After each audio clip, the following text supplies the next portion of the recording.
Hello everyone. Today I'm going to be talking about economics and morality, how they are inextricably linked, and how they form a feedback loop which can be utilized for either good or for ill, and how we might use this to our advantage as individuals and as a society. My primary contention is as follows. Morality is a luxury, one which is easily shed in desperate times, and which is bolstered by plenty. Allow me to explain. We hold many moral axioms which, in a vacuum, are easily accepted by the majority and which we tend to believe are universal, inalienable, and incontrovertible. Murder is wrong, theft is wrong, so on and so forth. However, when push comes to shove, we are perfectly capable of discarding these sincerely held beliefs at a moment's notice, not because they are not true, or because we do not truly believe them, but rather because it becomes a practical necessity to abandon them in order to act in our best interests. As an example, you are starving, you are homeless, you are in poor condition, and you are compelled to consume carbon to continue to exist. You wish to live, and so you must eat. In your desperation, you choose to steal some food to ensure your survival. This is not something that under more advantageous circumstances you would likely have even contemplated, and yet here it seems not only logical but perhaps even necessary, from completely off the table to the only sensible choice, and all that needed to change was your material condition. In actuality, even in this position, there are likely a number of ways to provide yourself with the sustenance you require without resorting to immoral actions such as theft, but the appearance of helplessness and necessity is a powerful aspect of the human condition. The more comfortable you are, the less you are afraid of death, the less you are fearful of others, the elements, the myriad factors which plague our waking life, the less desperate you become, the less likely you are to abandon your morals. This can be easily explained via the following term, the expansion of the circle of moral consideration. We begin our moral considerations with ourselves, the most important. We are, after all, necessary to exist in order for our survival to mean anything tautologically.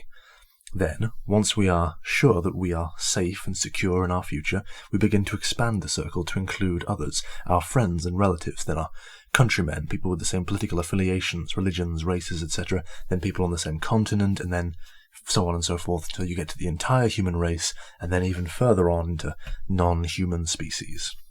Take note, vegans, this is the best advice you will ever receive. If you want to advance your cause, you must promote economic growth. The more access to resources you have, the less you fear your death, the easier it becomes to care for others, the easier it becomes to accept an inconvenience for the benefit of someone else, the easier it becomes to sacrifice in order to ensure another's well-being. This is not to say that gathering more resources or having more material possessions necessarily results in people automatically being more moral or more empathetic or more caring, but rather that it ensures that they have the ability to do so, that it becomes ever more easy to do so, and that they no longer feel the pressure of necessity to abandon such highfalutin goals as caring for others. There are numerous examples one could point to explain the validity of this reasoning, if it were necessary to do so, but a particularly striking example of this is that of slavery. Early human civilizations utilized slavery, the act of brutal human compulsion in order to build, to create, to expand, etc., and it was not seen as evil or immoral, but rather as necessary. However, the development of capital, the adoption of private property rights, and the invention of labor-saving devices resulted in the inevitable abandonment of this practice in the West. People becoming capable of producing the same economic output or greater economic output without resorting to slavery ensured that they could now question its necessity. Was it even right to own slaves? So simple and easy a moral quandary it might seem to us, but prior to these economic developments it would likely never have even been asked. Becoming more secure economically, having access to greater resources, and not fearing for one's safety and livelihood ensure that one is capable of more moral reflection, thought, and action. Thus, if we wish to build the moral society and ensure that this cycle repeats, it is in our best interests to create a situation for ourselves and for others where we have the greatest chance of success and the lowest chance of failure, where innovation and technological advancement are encouraged and supported, where entrepreneurship and hard work are worthwhile, where anyone can sell their labor, their ideas, their abilities in whatever way they see fit, that we can organize ourselves according to our own interests and ensure efficiency and fulfillment for those that choose to engage.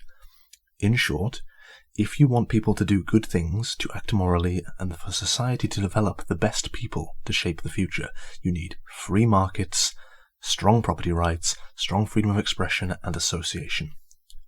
Likewise, poor economic conditions will similarly and opposingly result in less moral, more self-destructive outcomes.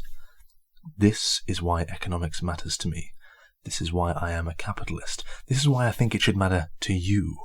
And this is why I am a libertarian. Life, liberty, property. Thank you for listening.